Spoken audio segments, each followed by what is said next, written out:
Mirasee. And secondly, track your wins, right? Because otherwise negativity bias is a real thing, right? And we could spend all day focusing on the problems, focusing on all the things that are broken, focusing on the things that are not working the way that we'd hoped. And that just gets exhausting. Hello and welcome to Course Lab, the show that teaches creators like you how to make better online courses. I'm Ari Eni, the VP of Growth at Mirasee, and I'm here with my co-host, Abe Crystal, the co-founder of Rizuku. Hey there, Ari. Today we're joined by James Marland. He's the founder of Course Creation Studio, where he empowers educators, therapists, and changemakers to amplify their impact through online courses. James, welcome to the show. Glad to be here. So James, can you give us a kind of 30,000-foot view of yourself, how you came to be doing what you're doing, and how you came to the world of online courses in general? Yeah, thanks. And thanks for having me on the show. So how did I become a course creator, helping therapists deliver their information in online courses? I did not think I was going to be a course creator. In fact, I thought I was going to work for a mental health hospital doing admissions for the rest of my life. About 8 years ago, I was a manager at a mental health facility, and I helped do psychiatric evaluations.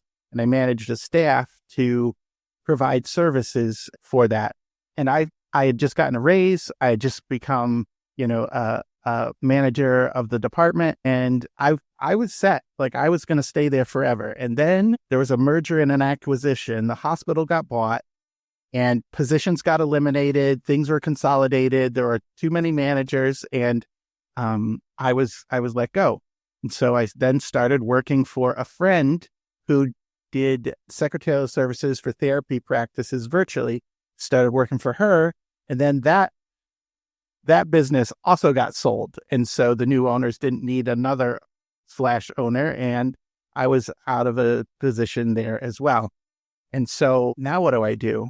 And I started working as a freelancer doing podcasting, audio, video, technical things for therapists because I had connections with them. And I started hearing about their problems.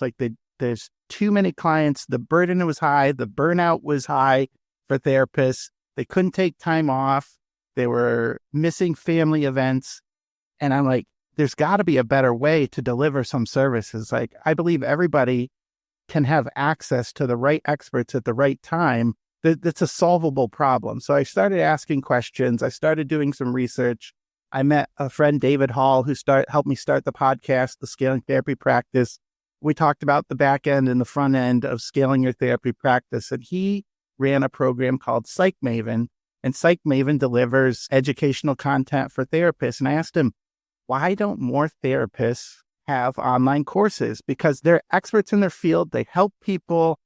I saw this blog post by one of the therapists. No, it was just a social media post, just like she was sharing about something on her heart. And it was written out. I'm like, point after point. It was like, this could be a course on itself. And all you're doing is sharing off the top of your head what is on your heart. And so that kind of started the journey of creating courses. That's the work side of it. But I have a personal side for online courses. My parents are wonderful, giving people. They have big hearts. And after they raised 4 boys, we had no breakable dishes left in the house. We broke everything. After we had 4 boys, they kept fostering kids. And eventually, later on, in their 60s, they adopted 6 months old. And so they adopted her, and she's 15 now. But with that adoption, there were some issues and behavioral concerns and past trauma. It took a long time to get access to care. There was a lot of barriers. There was financial barriers. There was location barriers. But in my head, I'm like, this is a solvable problem. The problems they are having, there's an expert out there that can help them. They might not live in their town, right? They might not live in their town. They might not take their insurance. There might be other barriers, but this is a solvable problem. Other people have had this problem. Why can't they find the right person to deliver the services that they need? So I'm on a mission to help people get services from the right expert at the right time. That's awesome. And doing that mainly through the medium of online courses, or combination of online courses with delivering services online like therapy, coaching, etc.? Up to the practice, though, The experts I've talked to say if it's not directly therapy, separate it into a separate business entity so that there's licensure ideals. Now, I'm not a lawyer or an accountant, but that's what I've heard. If you're going to deliver services that aren't therapy, put it into a separate LLC. So you support people mainly on the online courses side. Is that right? Yes. Okay, awesome. So for these experts that you've worked with, they, as you said, they have, this depth of knowledge and expertise that they might want to codify and put into an online course. What is the process that you take them through? How do you support them in doing that?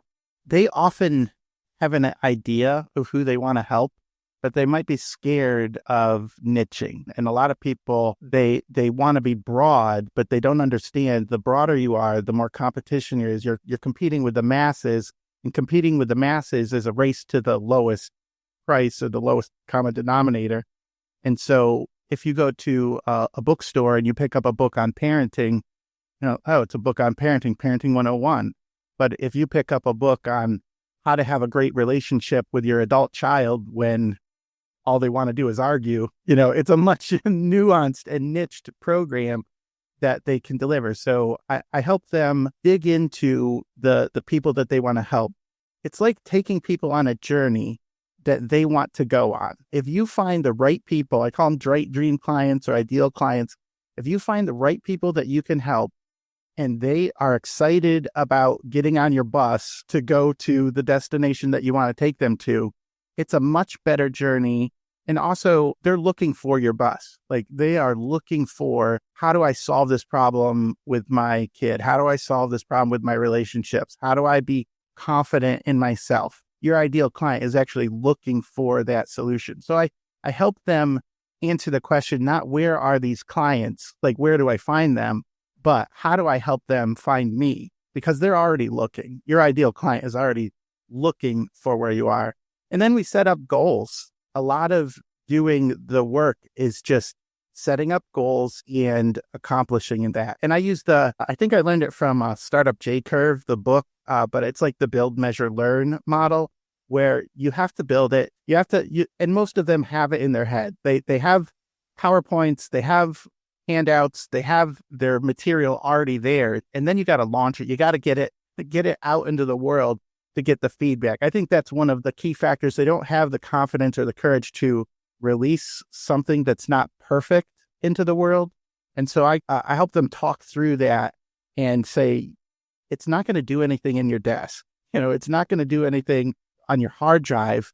You got to put it out into the world and see what the market says. And then you learn from it.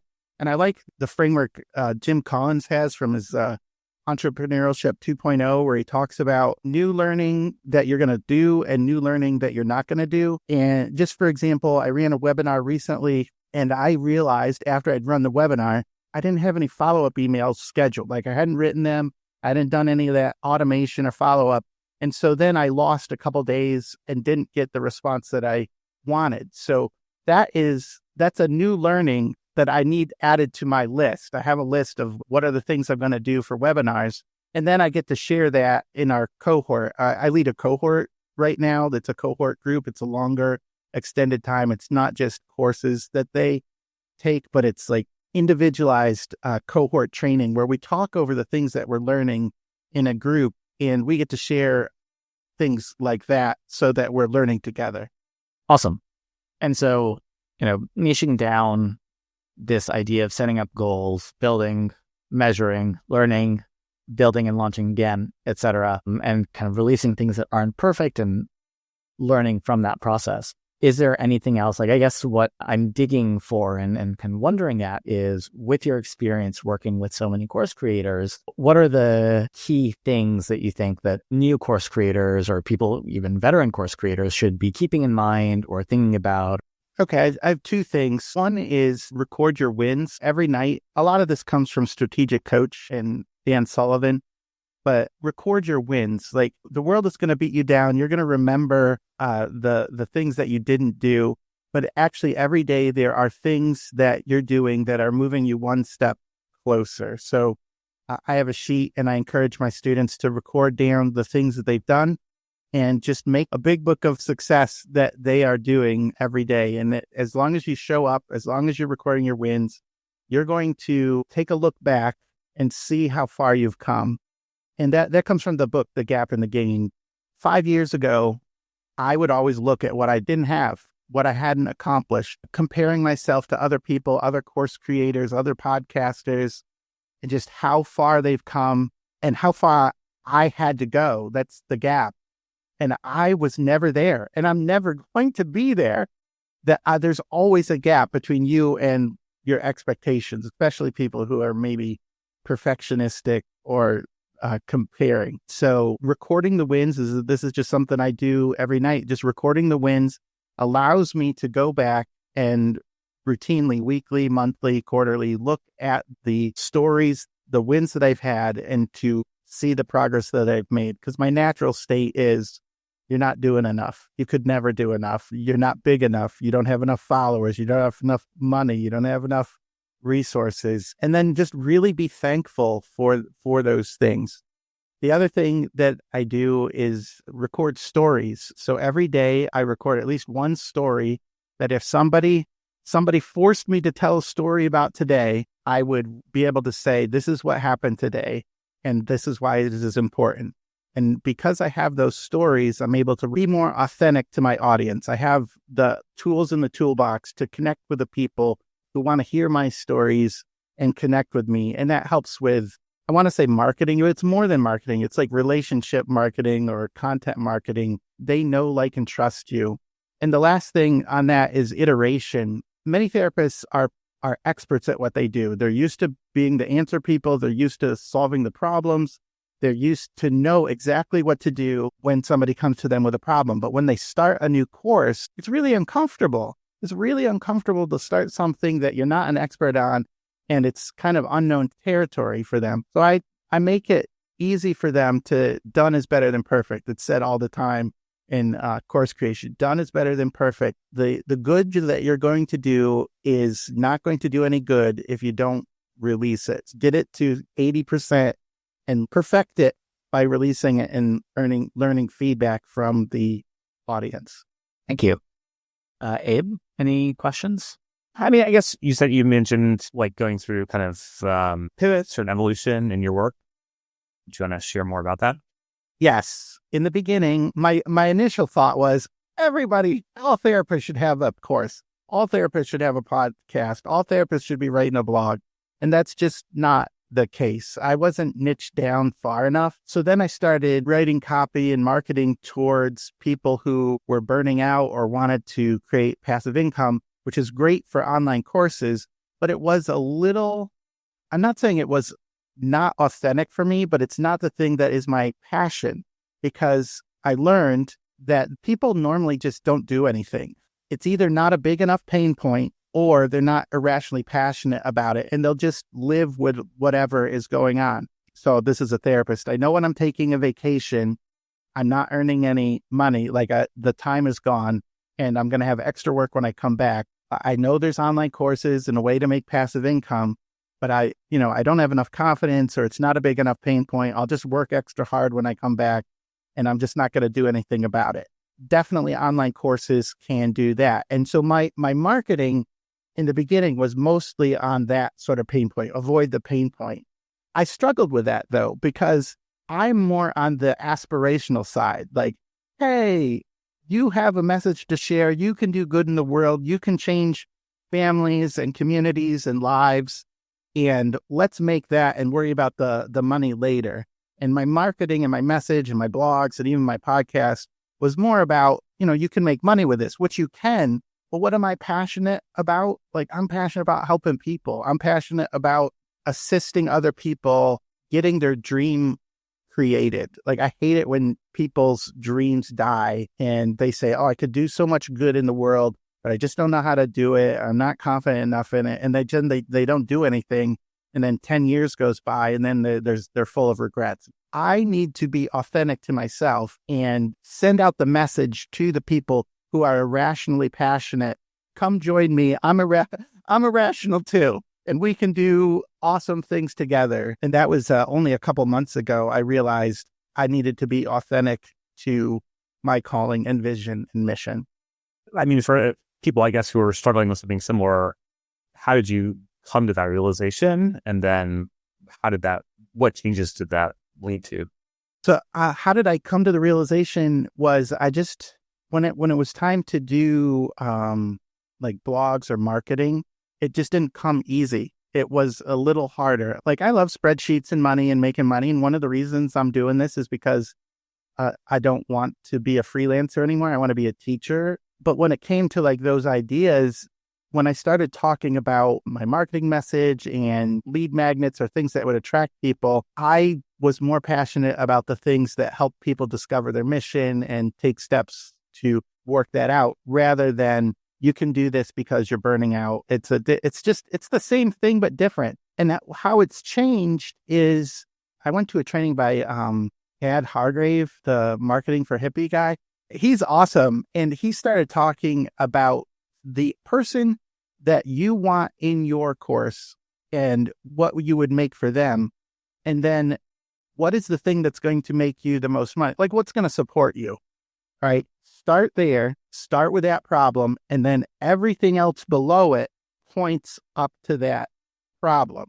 And so as I'm thinking, the person who is burning out and they want extra income for their lifestyle, it's a different message. The course would work for both, but it's a different message than the person who is irrationally passionate about solving relationship trauma in people who've been betrayed by their spouse or partner. Like it's just that person wants to create better relationships and better peace in the home and work things out.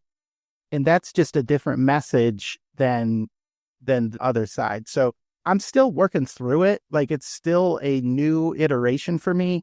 Like I'm more at peace and I have more joy knowing that I'm looking for people who are on a mission. Like they're on a mission to solve a problem, to make the world a better place for their key niche, for their key individual. So that's actually been just a recent discovery for me, but it's also something that I think is going to propel me a lot. It's going to sustain me a lot further, where my life is running the business rather than the business run my life.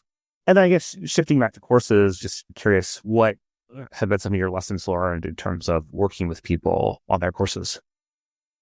So when I did my problem research, a lot of the people I talked to, they didn't like the courses on Rails, I guess, where if they didn't know something, they would get lost and then they had to ask a question and then they wouldn't ask the question and then the next week would go on and now they're even more lost and they wanted a little more hand holding. And so that's why I went to a cohort model where I can meet with them individually.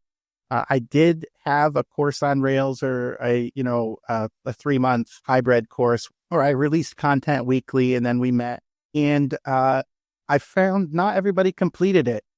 So that was one of the things. I want people to be successful. I want people to get value. And the way I'm working that out now is just being available, working with a smaller group of people and giving them immense value for their time. The other thing was therapists, they're busy. They are really, really busy. So even if I had something 20 minutes long, I think that's too long. And the courses I've been going through now, the max is like 10 minutes. It's like a mini module, 5 to 10 minutes. I breathe a sigh of relief when I see a course that's like 6 minutes long in a worksheet. Like it's like that little mini module. I love that. Like I can do that because I can spend 10 minutes watching the video, taking notes, and then 20 minutes doing the worksheet. And now I feel accomplished. I think those little mini milestones are very important because the journey is long. But if you break it up into little mini milestones, it's way more approachable. And especially for busy people who they're in demand already, they're carving out time to do this. Many of them have parenting responsibilities or caregiver responsibilities, or they're teaching online. They're also teaching like college or writing books. Like they're very high-powered, accomplished people. So they just don't have time for an hour video or even a 30-minute video. So the challenge there is like leaving stuff out, the curse of knowledge, why you put things in.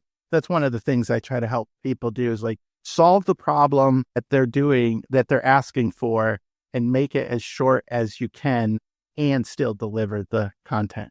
That makes sense. How about on kind of the sort of the marketing and selling of courses side? Just curious what you've been seeing with your clients there. It feels like an area that's been evolving and changing a lot over the past few years.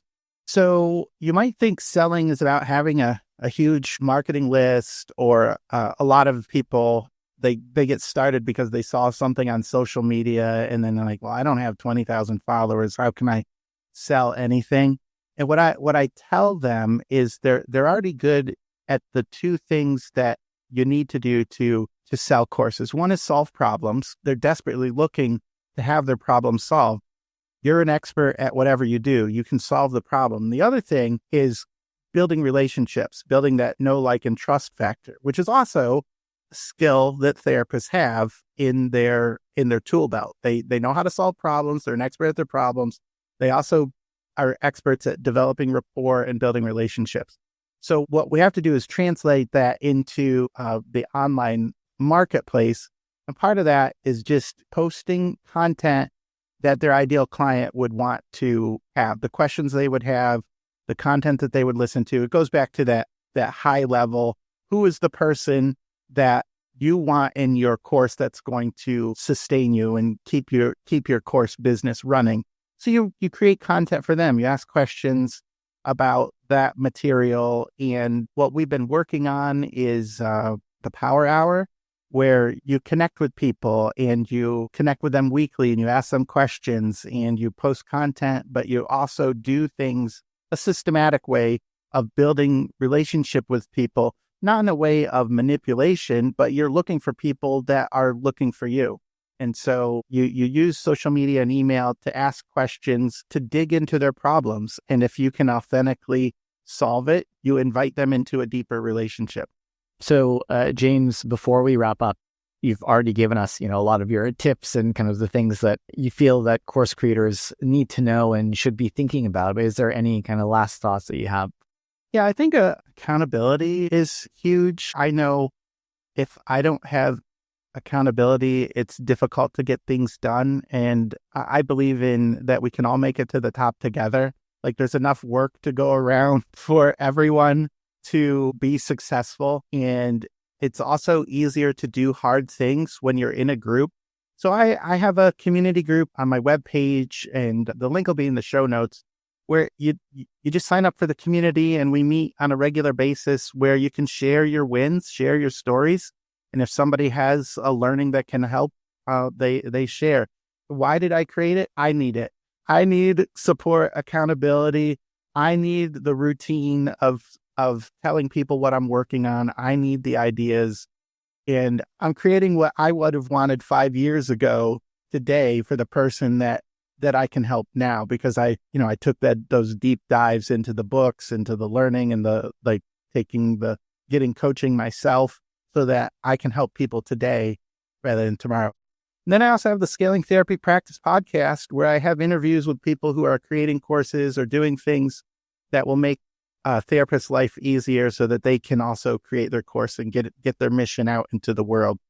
Awesome. Thank you so much for being here, for sharing from your knowledge and your experience. I really appreciate having you.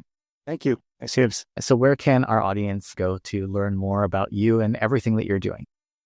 Absolutely. Go to coursecreationstudio.com and you can find the community group, the webinars that we do, and the course challenges that are offered there. Awesome. Thank you so much. All right, Ari, it is time for the debrief of our conversation with James. And pretty unusual to be interviewing someone who actually teaches course creation himself. So very, very interesting perspective. Yeah, absolutely. I found that the conversation was really a highlight, and I'm going to be pointing people to this episode as here's a great starting point to learn about online courses and the thinking and process. One thing, though, that did jump out to me that he mentioned, just from his own reinvention and kind of changing who he's focusing on, that the content that he's teaching is exactly the same. And so he didn't reinvent what he's doing, but who he's doing it with. And so that whole idea around niching down, also that he mentioned at the start of the episode, is really important. But the way that he mentioned how now that he's focusing on the right people, he is more at peace. He has more joy towards working, with these kinds of people. I'm sure it's so much more fun and also so much more energizing for him. And he's able to do so much more and put so much more effort into it because he's excited about it in that way. It's just a reminder for everyone to be thinking about that. Who are the people who you're actually excited about working with so that you're actually excited about doing the work? Yeah, I mean, he had a lot of interesting sort of high level or meta takeaways beyond course creation itself. I think this is definitely worth listening to for people who are struggling with a change of direction, or they're just getting into starting a coaching or course business or some type of entrepreneurial endeavor, because he's been through that process and come out, and had success and found clients and so on. And so his points, I think, that are really actionable for people are, like finding that focus that feels meaningful to you, that pulls you forward, that you want to do it. You're not just like trying to follow a playbook. It's something that you really care about. And secondly, track your wins, right? Because otherwise negativity bias is a real thing, right? And we could spend all day like focusing on the problems, focusing on all the things that are broken, focusing on the things that are not working the way that we'd hoped. And that just gets exhausting. And so, very, very simple, actionable thing to do is track your wins and celebrate your progress, even if it's very small. Yeah, absolutely. I love that suggestion, and I will be doing it myself. Anything else for you? Nope, nothing else on my list. Ari, who do we have coming on the show next time? We have Lori Lumbee. With over 25 years of experience as an educator, facilitator, and soul guide, Lori has helped hundreds through her books, retreats, and courses, and I'm looking forward to hearing more from her. All right, that sounds really interesting.